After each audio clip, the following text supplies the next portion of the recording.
3, 2, 1. Audio Jungle. Audio Jungle.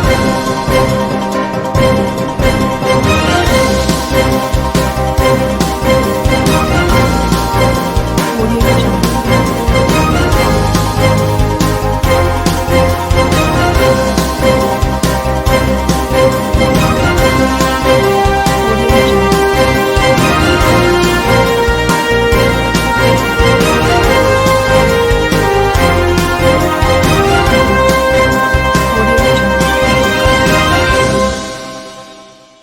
नमस्कार, मैं हूं नरेश राघानी और आप देख रहे हैं हॉराइजन न्यूज।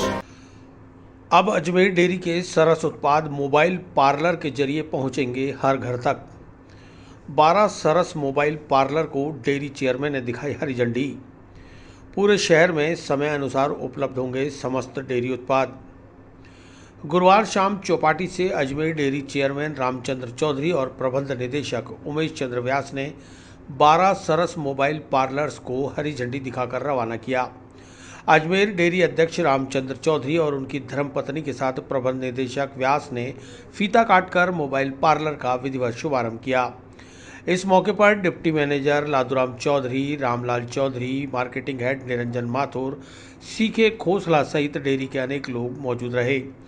शुभारंभ अवसर पर डेयरी अध्यक्ष रामचंद्र चौधरी ने बताया कि डेयरी में करोड़ों रुपए की लागत से लगाए गए एशिया के सबसे बड़े अत्याधुनिक प्लांट में डेयरी से संबंधित समस्त उत्पाद, जिनमें दूध, पनीर, क्रीम, आइसक्रीम, मिठाई, मावा, पेड़ा, श्रीखंड, छाछ, मक्खन, देशी घी आदि तैयार किए जा रहे हैं, उनकी पहुंच घर घर तक पहुंचाने के लिए आज 12 मोबाइल पार्लर्स को रवाना किया गया है। यह पार्लर शहर के अलग अलग स्थानों पर समय अनुसार खड़े रहेंगे, जहां से कोई भी सरस का उत्पाद खरीद सकेगा। अजमेर डेयरी के इतिहास में आज का दिन स्वर्णिम दिन है कि हम लोग सरस आपके द्वार योजना के अंतर्गत सरस के सारे 45 ही प्रोडक्ट हर घर पे, हर द्वार पे पहुँचे। उसके लिए जो है ये मोबाइल यूनिट हमने शुरू किया। आज आप सबका प्रेम, आशीर्वाद, स्नेह, प्यार बना रहेगा और अजमेर शहर के हर घर घर तक ये जो है हमारी आइसक्रीम, 2 तरह की आइसक्रीम अभी बन रही है, कैंडी और नहीं क्या आपकी कॉर्न और कप। कॉर्न में भी 5-6 वेराइटी है। एमडी साहब पूरा डिटेल से बताएंगे कि हम कई मिला हुआ है मनपूर्व कौन, ठीक है।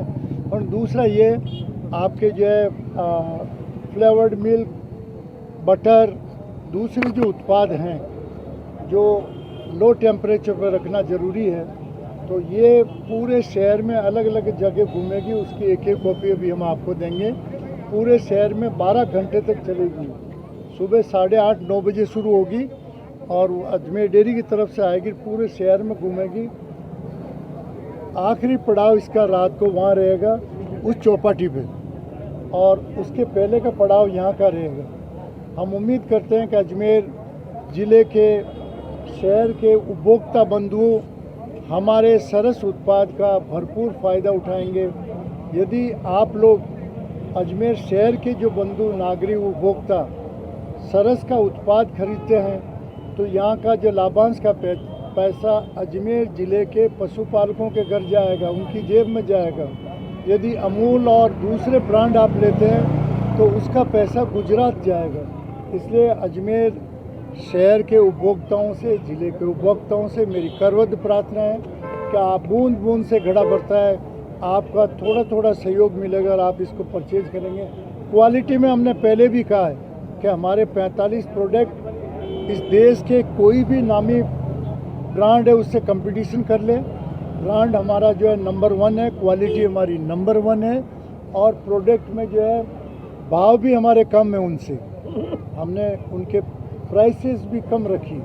तो ऐसी स्थिति में अजमेर वासियों के लिए अजमेर सरस डेयरी एक सौगात पेश कर रही है और आने वाले 1 महीने में हमारा प्रयास होगा कि हर एक गली मोहल्ले में रोज़ जावे और उपभोक्ताओं की मांग को पूरी करे।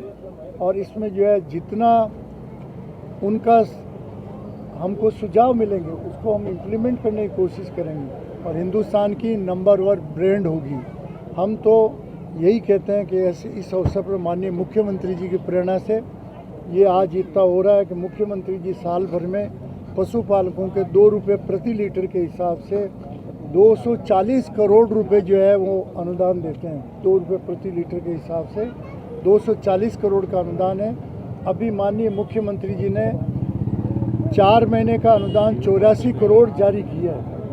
उसी के बदौलत हम आगे बढ़ रहे हैं और हमारा पूरा भरोसा है हमको, हमारे काम पे, हमारी क्वालिटी पे और हमारे पैरामीटर्स जो हमने अडॉप्ट किए हैं, और हमारे प्लांट पे भी भरोसा है कि 13 कंट्रीज़ की टेक्नोलॉजी लाए हैं और उसको हमने यहाँ अडॉप्ट किए। धन्यवाद मैं एमडी साहब से कहूँगा। वहीं अजमेर डेयरी के प्रबंध निदेशक उमेश चंद्र व्यास ने बताया कि अजमेर डेयरी का हर उत्पाद हर व्यक्ति की पहुंच में हो, इसके लिए अब डेयरी उत्पाद घर घर तक पहुंचाने के लिए मोबाइल पार्लर्स शुरू किए गए हैं, जिसका उद्घाटन आज किया गया है। यह डेयरी उत्पाद Adarsh Nagar 9 number petrol pump, GC चौराहा, India motor circle, revenue board office, roadways bus stand, session court, Bajranggarh चौराहा, मित्तल हॉस्पिटल, कॉलेज चौपाटी, Vaishali Nagar bus stand, CMS mall और लिंक रोड चौपाटी पर समय के अनुसार उपलब्ध रहेंगे। उन्होंने कहा कि जल्द ही डेयरी उत्पाद मोबाइल पार्लर के माध्यम से किशनगढ़ और ब्यावर में भी उपलब्ध करवाए जाएंगे।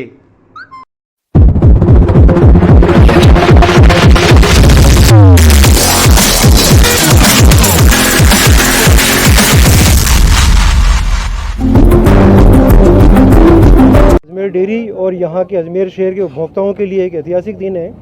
अभी भी हमारे चेयरमैन साहब ने एक मोबाइल सर्विस पार्लर का उद्घाटन किया हुआ है। ये जो वाहन है ये एक विशेष तौर से अजमेर शहर के जो उपभोक्ता हैं उनको घर घर तक सरस के उत्पाद पहुँचाने के लिए एक व्यवस्था करी हुई है। एक तरह से ये सरस की घर पहुँच सेवा है। अगर ये हमारा जो प्रयोग है सफल रहा है तो इस तरह की गाड़ियों की संख्या हम और बढ़ाएंगे ताकि उपभोक्ताओं के घर तक हम पहुंच सके। अजमेर डेयरी का इतिहास है कि ग्राहकों के लिए हमेशा समर्पित रहा है। महात्मा गांधी का भी कहना था, आपको पता होगा, कि ग्राहक जो है वो किंग है, कस्टमर इज किंग। और महात्मा गांधी ये भी कहते थे कि जो ग्राहक है वो एक आपके प्रीमिसेस में वीआईपी है। अब प्रीमिसेस का टाइम तो रहा नहीं क्योंकि कंपनियों को बाहर आना पड़ रहा है। इसी क्रम में अजमेर डेयरी अपनी सेवाओं को और बढ़ाने के लिए, ग्राहकों तक पहुंचने के लिए मोबाइल पार्लर का आज हमने शुभारंभ किया हुआ। इसमें इस पार्लर के माध्यम से अजमेर डेयरी के समस्त उत्पाद, जिसमें आइसक्रीम, पनीर, श्रीखंड, दही, छाछ, दूध, घी, समस्त उत्पाद उपलब्ध होंगे। इसके अंदर डीप फ्रीज की भी व्यवस्था है, कोल्ड चेन की भी व्यवस्था है। इसीलिए ये हमारे उत्पाद जो हैं हर ग्राहक तक पहुंचाने की समुचित व्यवस्था इसके माध्यम से की हुई है। इसके लिए आपके माध्यम से हम एक पूरा शेड्यूल देंगे। शेड्यूल के अंदर हर मोहल्ले में, हर कॉलोनी में जो उसके पहुंचने का टाइम है वो निर्धारित होगा। मतलब उस निर्धारित समय पे मोहल्ले वालों को पता चल जाएगा कि सरस का वाहन अब आने वाला है। ये बिल्कुल ये शुरू करने के बाद हम किशनगढ़ और ब्यावर में भी इसको शुरू करने की योजना है। इसके अलावा समय समय पे हमारे जो दूध के हमारे बूथ एजेंट हैं, पार्लर्स हैं और कई तरह से डीलर्स का नेटवर्क हमने तैयार खड़ा किया है। करीब 2300 आउटलेट के माध्यम से हम लोग सरस के उत्पाद अवेलेबल करवा रहे हैं। और मुझे ये कहते हुए अत्यंत गर्व है कि अजमेर शहर का 55% मार्केट शेयर जो है वो सरस पूरा कर रहा है। उपभोक्ताओं का सरस पर बहुत ज़्यादा भरोसा है और इसकी गारंटी मैं ऐसे भी देता हूँ कि अजमेर का जो हमारा अजमेर डेयरी का दूध है वो कोल्हापुर के लोग, मुंबई के लोग उसको अच्छी तरह से पसंद कर रहे हैं। इससे ज़्यादा गारंटी क्या होगी। वाकई हमारे प्रतिस्पर्धी हैं लेकिन अजमेर डेयरी का दूध उन्हें पसंद आ रहा है। ये एक हमारी गारंटी, क्वालिटी की गारंटी है। 15 माह के मासूम के साथ कुकर्म करने वाले आरोपी को सजाए उम्र कैद। पॉक्सो न्यायालय ने आईपीसी व पॉक्सो की विभिन्न धाराओं में दोषी ठहराते हुए उम्र कैद के साथ 1,11,000 रुपये का लगाया जुर्माना। 15 महीने के मासूम को कुरकुरे खिलाने के बहाने ले जाकर उसके साथ अप्राकृतिक कृत्य करने वाले वैशी दरिंदे भिनाय थाना क्षेत्र के रहने वाले दुर्गालाल पिनारा को पॉक्सो अदालत के विशेष न्यायाधीश राजेश चंद्र गुप्ता ने आईपीसी और पॉक्सो की विभिन्न धाराओं में दोषी ठहराते हुए उम्र कैद की सजा के साथ कुल 1,11,000 रुपये के जुर्माने से दंडित किया। विशिष्ट लोक अभियोजक विक्रम सिंह शेखावत के अनुसार पीड़ित प्रतिकर के तहत मुआवजा देने का आदेश अभियुक्त पर लगाया गया है। जुर्माने की राशि नियम के मुताबिक पीड़ित को दिए जाने के आदेश देते हुए न्यायाधीश ने कहा कि चूंकि यह पर्याप्त नहीं है, इसलिए पीड़ित को राजस्थान पीड़ित प्रतिकर स्कीम 2011 के तहत क्षतिपूर्ति दिलाए जाने की अनुशंसा भी की गई है। मामले की सुनवाई के दौरान अभियोजन पक्ष की ओर से 15 गवाह और 8 दस्तावेज पेश किए गए।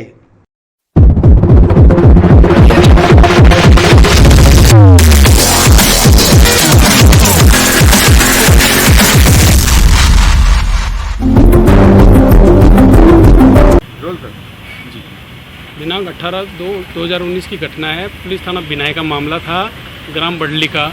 वहाँ एक 15 महीने का बच्चा, जिसको पड़ोसी दुर्गा लाल ये कह के ले गया कि मैं कुरकुरे दिला के लाता हूँ, और अपने घर पे ले गया और उस बच्चे के साथ कुकर्म किया, जिस पर आज पोक्सो संख्या 2 न्यायालय श्री राजेश चंद्र गुप्ता जी ने अहम फैसला सुनाया।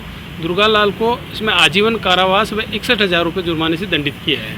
इसमें कुल 15 गवाह और 28 दस्तावेज प्रदर्शित हुए।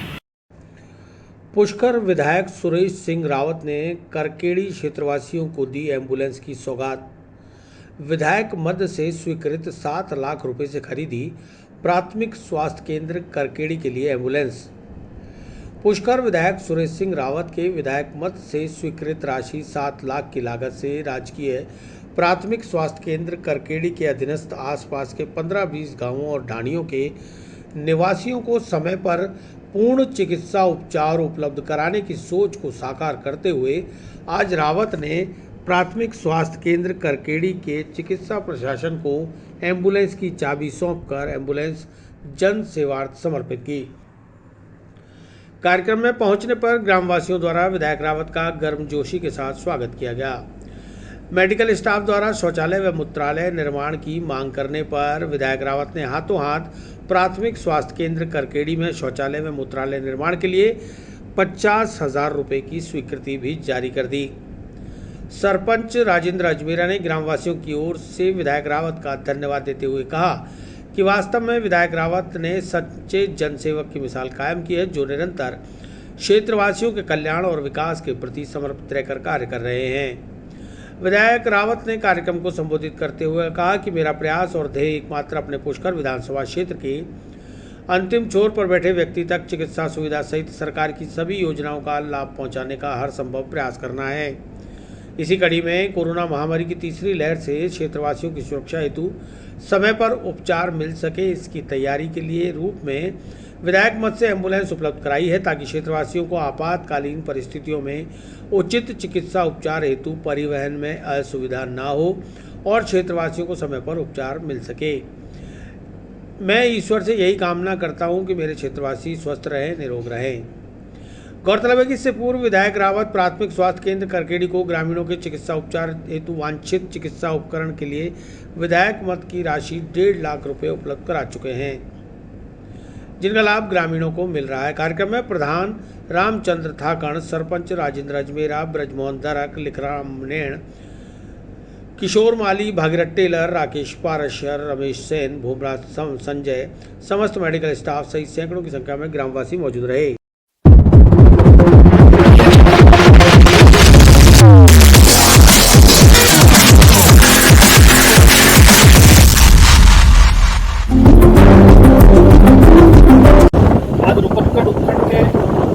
ग्राम करकेड़ी के अंदर प्राथमिक स्वास्थ्य केंद्र को हमने विधायक फंड से करीब 7 लाख रुपए की लागत से एक एम्बुलेंस आज भेंट करी। और इससे पहले भी कोरोना की महामारी को देखते हुए अस्पताल को जो भी उपकरण की आवश्यकता थी वो सारे उपकरण हमने दिए। और आज 50,000 रुपये शौचालय बनाने के लिए भी आज हमने स्वीकृति जारी की।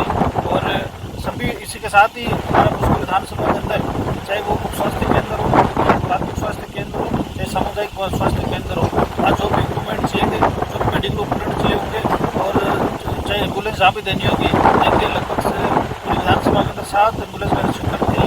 इसमें पहले बदौड़ और दे चुके हैं और अभी आने वाले समय के अंदर और भी हम दूसरे प्रस्ताव महिलाओं से जुड़ाव बनाकर ही महिला मोर्चा को मजबूत बनाया जा सकता है। मुंदड़ा ब्यावर में भाजपा महिला मोर्चा की जिला स्तरीय बैठक संपन्न। ब्यावर से हेमंत साहू की रिपोर्ट। ब्यावर शहर के अजमेर रोड पर निजी गार्डन में भारतीय जनता पार्टी महिला मोर्चा की जिला स्तरीय बैठक देहात जिला अध्यक्ष मुकेश कंवर के नेतृत्व में संपन्न हुई। बैठक में मुख्य अतिथि के रूप में भारतीय जनता पार्टी महिला मोर्चा की प्रदेशाध्यक्ष डॉक्टर अलका मुंदड़ा के आगमन पर अजमेर जिला देहात महिला मोर्चा के नेतृत्व में भव्य स्वागत अभिनंदन किया गया।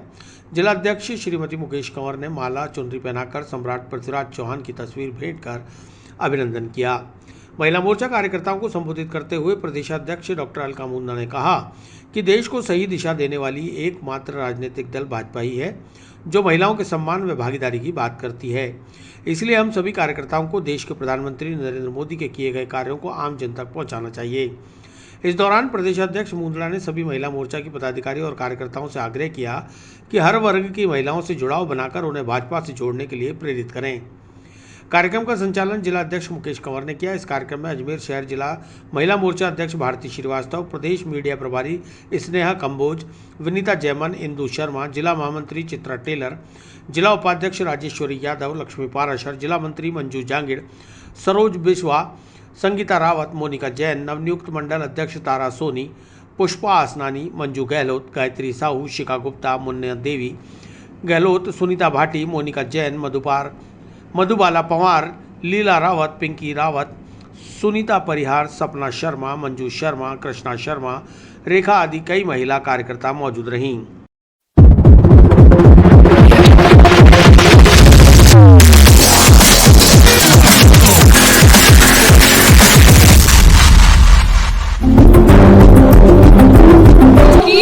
सब पहलुओं से राम करती हुई आगे जाऊंगा।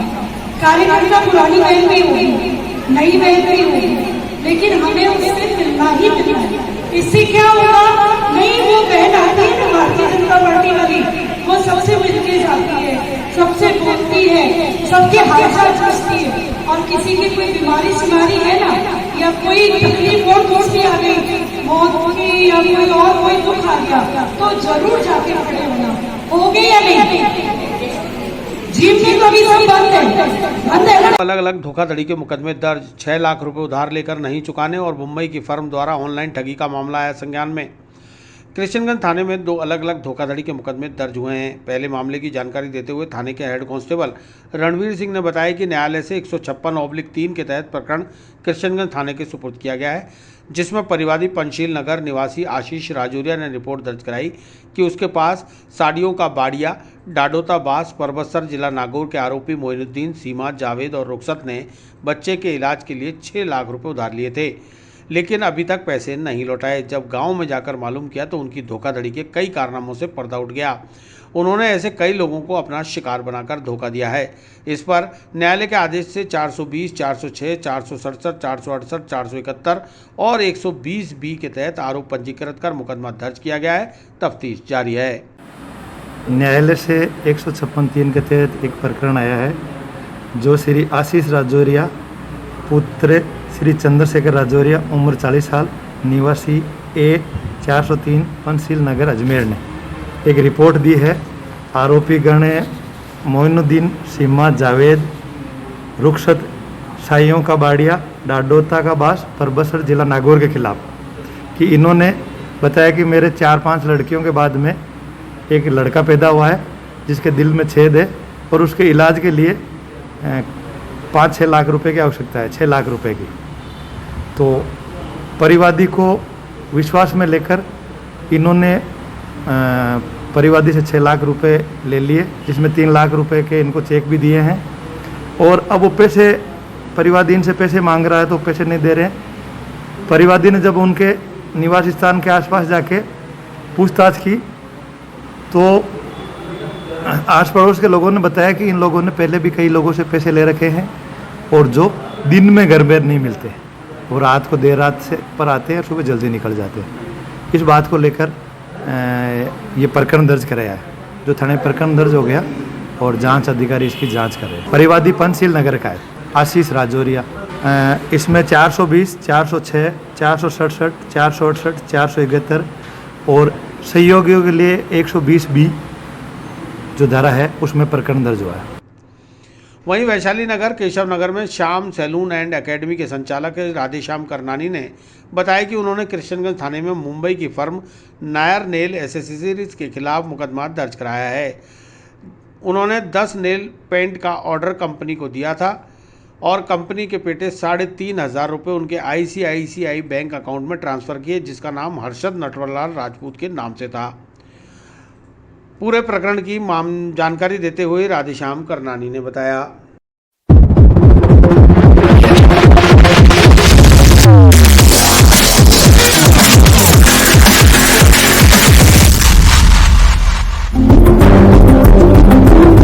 ऐसा हुआ कि सोशल मीडिया पे जैसे इंस्टाग्राम वगैरह पे काफ़ी ऐड आते रहते हैं नेल पॉलिश के और मेकअप प्रोडक्ट्स वगैरह के भी। मैं क्योंकि सैलून से हूँ तो ये देखता रहता हूँ और कई बार अच्छे भी होते हैं, लेकिन इनसे भी जब मुलाकात हुई तो बड़े बड़े सेट दिखाने लगे कि 35,000 के 30,000 के। मैंने कहा इतने नहीं चाहिए, मुझे तो सिर्फ 10 नेल पॉलिश चाहिए।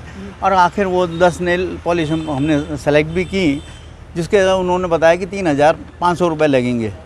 मैंने कहा भाई ठीक है चलो सही है। और वो उनका अकाउंट नंबर, मैंने कहा डायरेक्ट मैं मोबाइल के अकाउंट में नहीं डालूँगा, आप मुझे अकाउंट नंबर भेज दिए। अकाउंट नंबर भी डाला। पहले तो मैंने उनको इंसिस्ट किया कि अगर ये कैश ऑन डिमांड हो सके, तो बोले नहीं हमारे यहाँ कैश ऑन डिमांड की फैसिलिटी नहीं है। चलो ठीक है, वो 3,500 दे दिए। और मैंने कहा इसमें डिलीवरी चार्जेस हैं आपके, कोरियर चार्जेस कि नहीं?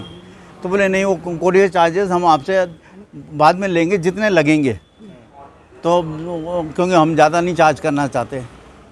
मेरे 350 और उनके पास में बैलेंस भी बनते थे। तो फिर इन्होंने कोरियर के रात को मैसेज भेजा कि कोरियर चार्जेस आपके 850 होते हैं और ब्लू डार्ट से इतने। मैं आई वॉज सरप्राइज कि मैं 850। मैंने कहा क्या बात कर रहे हो आप?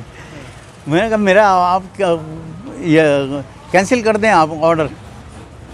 भाई 50, 100, 200 इतना तो फिर भी मुझे समझ में आता है 10 नेल पॉलिश के लिए ये 850 कौन सा हुआ? तो अभी वो पैसा वापस करने को भी तैयार नहीं है।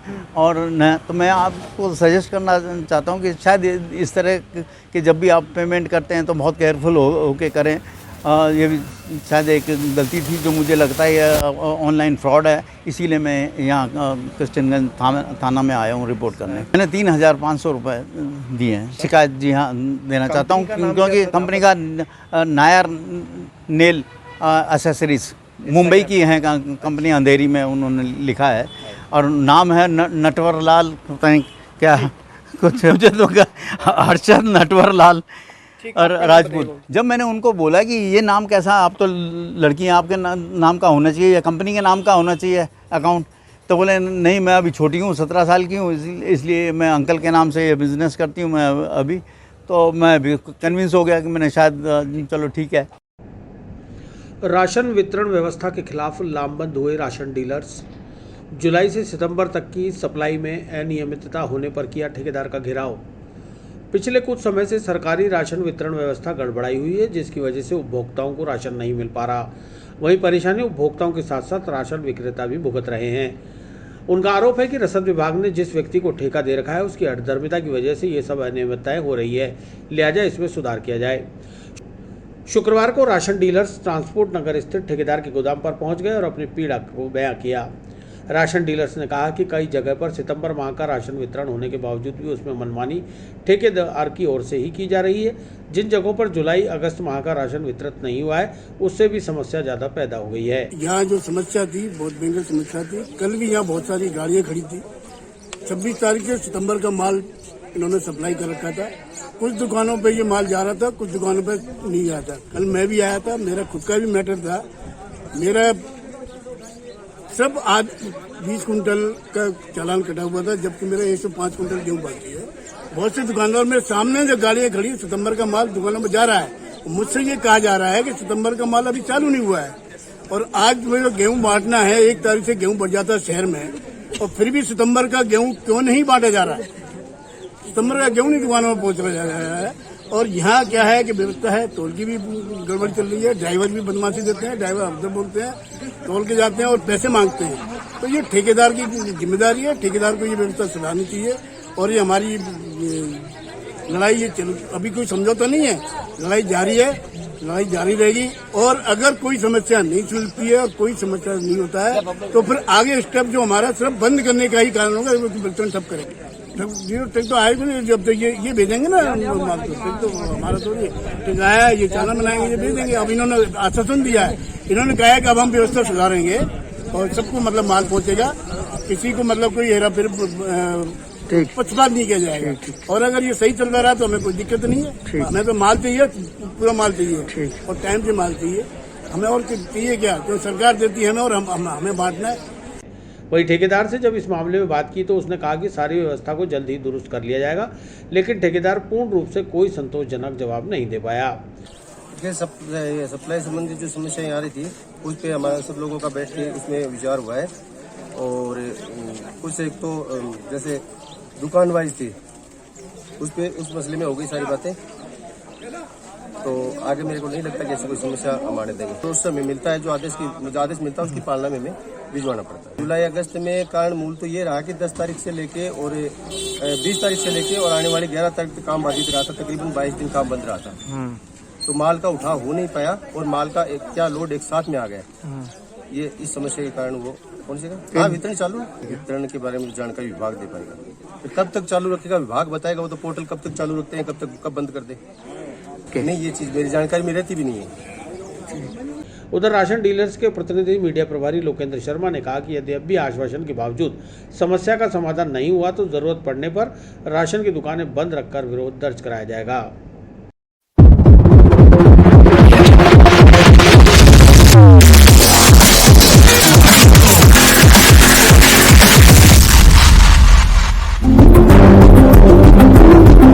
राशन डीलरों के समस्या थी वितरण को लेके और जो विगत कई महीनों से चली आ रही थी, आज ठेकेदार जी के साथ बैठ के वार्ता की गई है और इन्होंने आश्वासन दिया है कि जो जुलाई अगस्त और का गेहूं नहीं पहुंचा है दुकानों पे, उसको नियमित रूप से ये 11 तारीख तक अजमेर शहर की समस्त दुकानों पे पहुंचा दिया जाएगा। अगर नहीं पहुंचाते तो ये स्वयं दोषी है।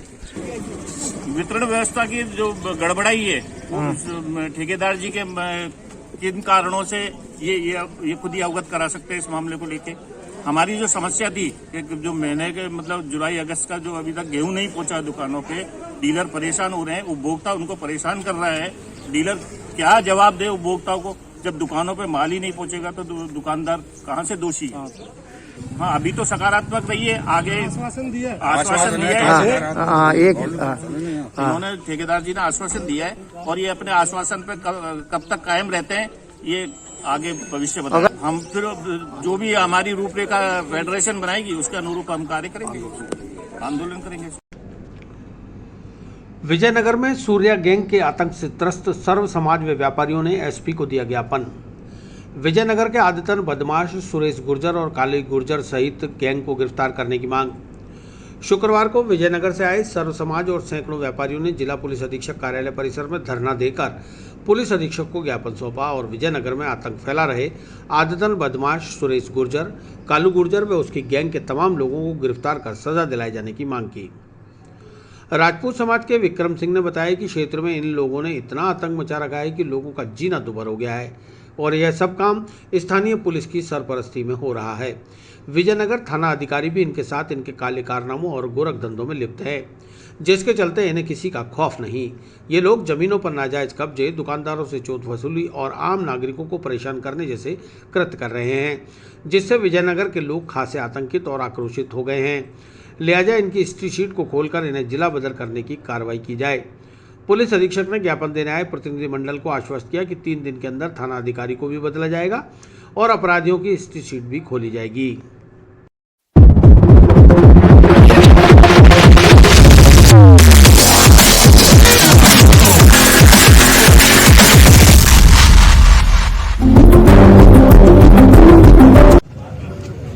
पिछले लंबे समय से एक अपराधी सुरेश गुर्जर नाम के और कालू गुर्जर सूर्य गैंग के नाम से जो एक शांतप्रिय नगरी है विजयनगर में, उन्होंने आतंक मचा रखा है और आए दिन कई प्रकार के अपराध करके जमीनों पे कब्जे करना, आए दिन गाड़ी चढ़ा देना, किसी पे धमकाना, 307 इस प्रकार के आदतन अपराधी है जिनके ऊपर 10 से 12 केस चल रहे हैं। और हमने एसपी साहब से निवेदन किया है कि उनको तुरंत गिरफ्तार किया जाए। जिस प्रकार से उन्होंने कुछ दिन पहले हमारे जो पार्षद रहे हैं दातार सिंह जी, उन्होंने अपने स्वयं के प्लॉट पे ऊपर वो जब चार दीवारी का निर्माण कर रहे थे, तो उस दरमियान उन्होंने हमला किया और उनको गंभीर रूप से घायल कर दिया। अभी वो भीलवाड़ा में एडमिट है और उसमें जिस प्रकार से पुलिस की लापरवाही और संलिप्तता पाई गई, तो हमने उसके बारे में भी एसपी साहब से निवेदन किया है कि एक अपराधी की हिस्ट्री शीट खोली जाए और तुरंत गिरफ्तार किया जाए, वरना विजयनगर को बंद करने के लिए भी वहाँ के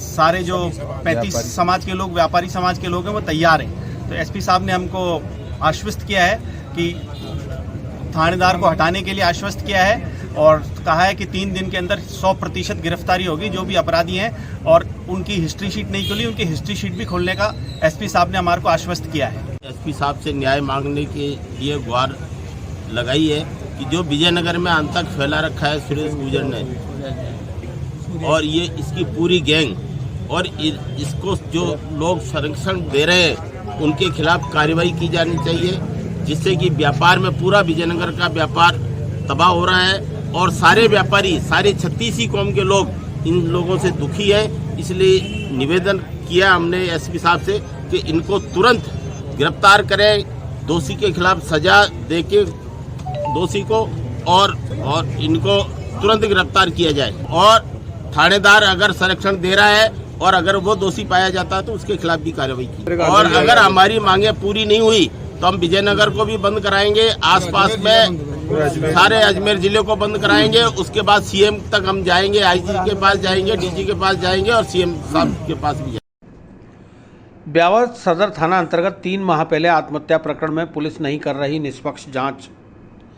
सुसाइड नोट में नामजद आरोपियों के खिलाफ कार्रवाई नहीं करने पर पीड़ित परिवार मिला पुलिस अधीक्षक से। ब्यावर सदर थाना अंतर्गत दर्ज प्रथम सूचना 446/2021 के अंतर्गत आईपीसी की धारा 306 की पुलिस उच्च अधिकारी से निष्पक्ष जांच करवाकर दोषी व्यक्तियों को यथाशीघ्र गिरफ्तार करने की मांग को लेकर आज पीड़ित परिवार पुलिस अधीक्षक से मिला।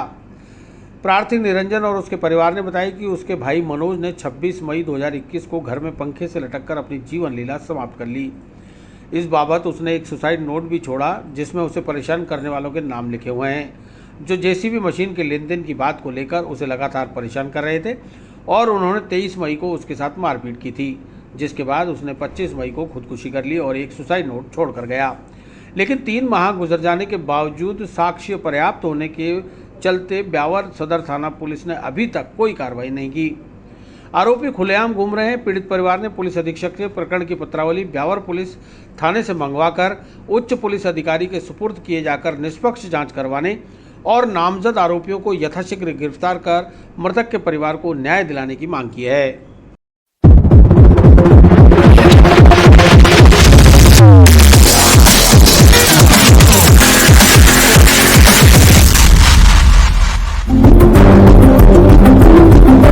तारीख के दिन उसके साथ में मारपीट हुई थी और रात को लेट आया था वो।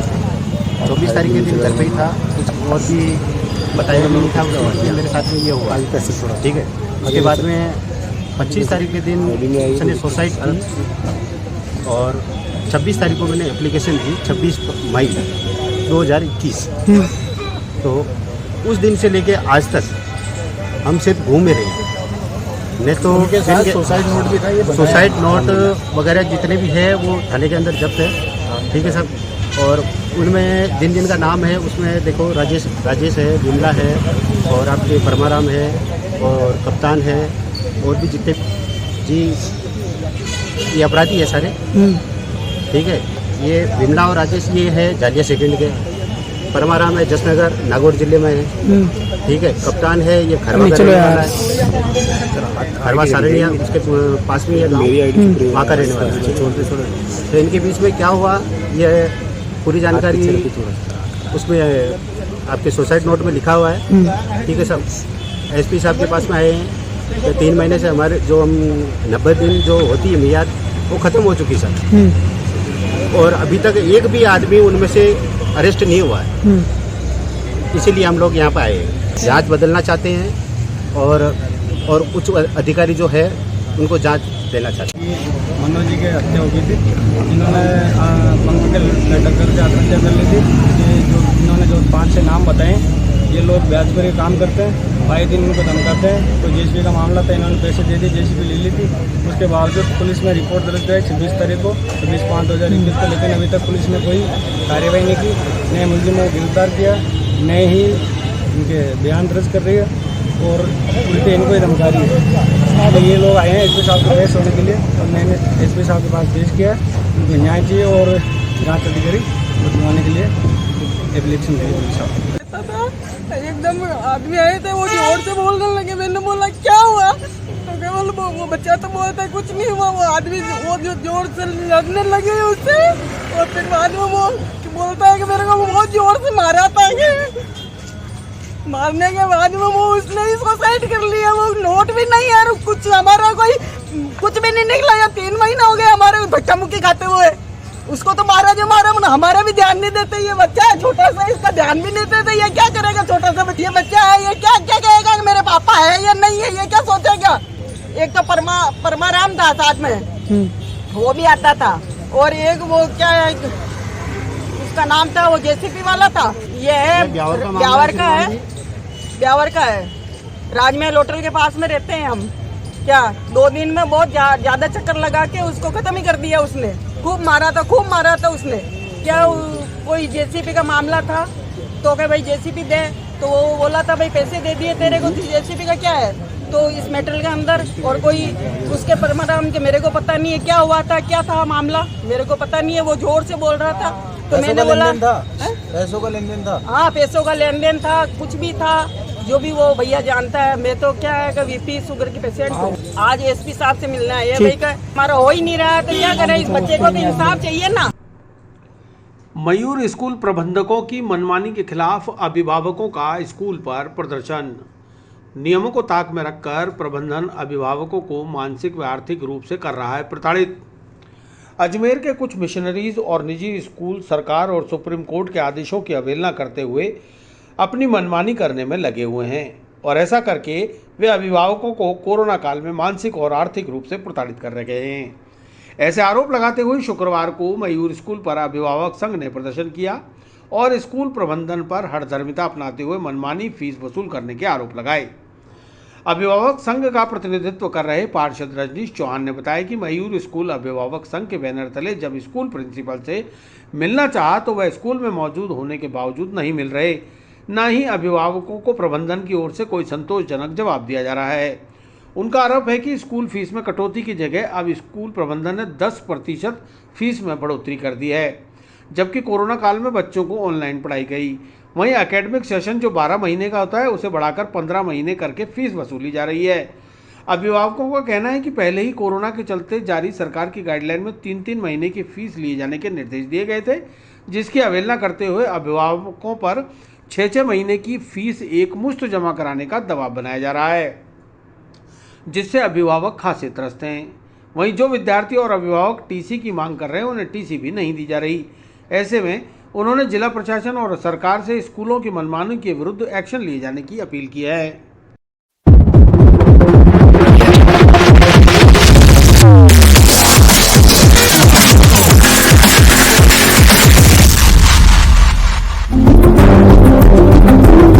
हम मयूर अभिभावक संघ के प्रतिनिधित्व मंडल को लेकर के हम यहाँ पर इकट्ठा हुए हैं और फीस में जो इन्होंने बढ़ोतरी करी है 10% की इस कोरोना काल में, एक तो हमारा उसका विरोध है। दूसरा, एकेडमिक सेशन 12 महीने का होता है, ये 15 महीने की फीस वसूल रहे हैं। 10th और 12th क्लास के जो बच्चे हैं उनका 12 महीने की जगह ये 15 महीने की फीस वसूल रहे हैं। दूसरा, इन्होंने जो फीस पहले 3-3 महीने की हमसे ले रहे थे, अब इन्होंने उसको 6 महीने की कर दिया है, जो कि इस कोरोना काल में 6 महीने की फीस भरना अब हर किसी आम आदमी के लिए बहुत मुश्किल है। कैसे ना कैसे करके आज हम यहाँ पर फीस जमा करा रहे हैं, लेकिन आज हम लोग सब यहाँ पर इकट्ठे हुए हैं। हमारे ये मुद्दे थे मेन की फीस को एक तो 12 महीने की ली जाए, 15 महीने की नहीं ली जाए, और जो बच्चे टीसी मांग रहे हैं उन्हें टीसी दी जाए। दूसरा, फीस में बढ़ोतरी जो इन्होंने 10% की करी है वो ना करी जाए। चौथा मुद्दा है कि जो यहाँ पर फीस ये ले रहे हैं हमसे, उस फीस को ये कम करें और उसमें हमें हर कोई डिस्काउंट दिया जाए, जो कि फीस नहीं है। उसके बावजूद भी इन्होंने क्या करा है, हमको सारे जवाब गोलमोल दिए, हमें लिखित में कोई जवाब नहीं दिया है। और हमारे जो 1 साल से मयूर अभिभावक संघ जो यहाँ पर इनको मेल वगैरह कर रहा है, पत्रावली जारी कर रहा है, उसका कोई भी संतोषजनक जवाब ये नहीं दे रहा है। वार्ता हुई, कोई भी वार्ता सफल नहीं हुई, इन्होंने गोलमाल जवाब दिया। इन्होंने बोला हम आगे जाकर के बात करेंगे, फिर बताएंगे। स्कूल के जो प्रिंसिपल है वो हमसे मिलने नहीं आए, जबकि वो स्कूल के अंदर ही है। तो ये कह रहे हैं कि स्कूल के प्रिंसिपल नहीं है, वो क्लास ले, जो भी इन्होंने बहाना बनाया है। तो हम ये चाहते हैं कि हमारी बात सुने, हमें संतोषजनक जवाब दें। दूसरा, जो फीस इन्होंने 6 महीने की एक साथ लेना चाह रहे हैं हमसे, उसे ये वापस से 3-3 महीने की करें। इन्होंने जो बढ़ोतरी करी है फीस के अंदर इस कोरोना काल में 10% की, उस फीस की बढ़ोतरी को ये कम करें। और जो सुप्रीम कोर्ट का एक्ट है अभिभावक संघ को इनके बोर्ड के अंदर बैठाने की, उस हमारा अभिभावक संघ जो हमने बनाया है उसको भी उस बोर्ड के अंदर बैठाएं, और हम उसके साथ में ये जो भी निर्णय लें उस निर्णय को लें। मतलब अभिभावक को तवज्जो देनी चाहिए, हमारा मेन उद्देश्य यही है, जो कि ये नहीं दे रहे हैं। जहाँ 6-6 महीने की फीस जमा कराने के लिए इन्होंने बोला, इनफैक्ट है ना, ये लोग जब सेशन स्टार्ट किया था तब ये हमको बता सकते थे कि मार्च तक की इतनी फीस है, 25% ऑफ है। अब ये बोल रहे हैं कि अब ना मार्च तक की जो फीस हम लोगों ने पहले डिपॉजिट कराई थी ना 2020 में, बस उसी तक था 25%, अब नहीं है। और अब जब 15% करना चाहिए, 15% ना करके उन्होंने 10% इंक्रीज कर दी है वो, और फिर 5 अक्टूबर तक फीस को डिपॉजिट कराने को भी बोला है। विस्तार से पढ़ने के लिए लॉग इन करें horizonhinge.com, सच के साथ।